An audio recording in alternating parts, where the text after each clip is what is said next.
বাইরে ভাই, ফেসবুকে আইডি খুলে শান্তি নাই। কি যে বিপদের সম্মুখীন হলাম, বলার মতন জায়গা নাই। কি যে বিপদে পড়লাম। ফেসবুকে আইডি খুলে এক সময় ছিলাম ভিউয়ার্স, পরে হলাম গাই। এখন মিলে আমরা গাই হয়ে গেছি।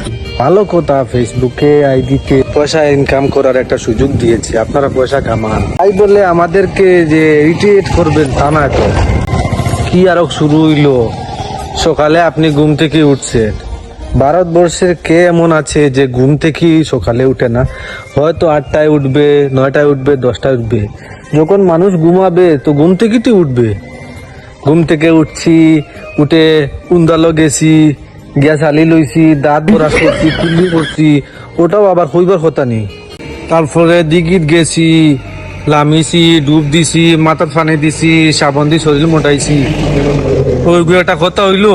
ঠিক আছে, বালা কথা, ভিডিও বানাও, নিজের কোনো ট্যালেন্ট থাকলে ওটা দেখাও, হ্যাঁ, কোনো মোটিভেট করো, এটা তো বালা কথা। সব মানুষের পয়সা ইনকাম হতো, তুমি কেনে করতাই না? করো। আমি একজন তোমরার ভিউয়ার্স, আমি তোমরার ভিডিও দেখমু, আমার লেখা নিলে আরো লক্ষ লক্ষ মানুষের দেখবা, দেখলে তোমার মানে ইনকাম হইতে পারে। ঠিক যেমন একজন দোকানদারের কাছে যার কাস্টমার যেরকম হয়, আমরাও আপনাদের কাছে সেই রকম। মানুষের যে সময় দোকানদারের কাছে মানে ঠক খেয়ে যায়, তাহলে ওই দোকানে তো আর যায় না। আমরাও যখন তোমাদের ভিডিও দেখব, দেখার পরে আমাদের ইরিটেট লাগবে, আমাদের ভালো লাগবে না, আবার তোমরা ভিডিও ছাড়বে, আমরা কি দেখব? আমি আপনাদেরকে মানে আন্ডার এস্টিমেট করছি না, ছোট বানাতে চাচ্ছি না।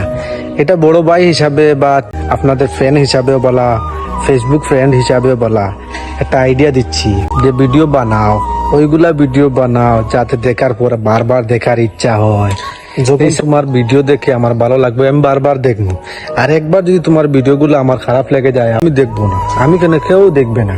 ওই যে বলেছিলাম দোকানদারের মতন, আমরাও তোমাদের কাস্টমার, এটা ভিউসের কাস্টমার আর কি। তুমি একজন দোকানদার, আমরা তোমাদের কাস্টমার। তো কাস্টমারের একটু খেয়াল করো, এইভাবে আমাদেরকে ইরিটেট মত করো।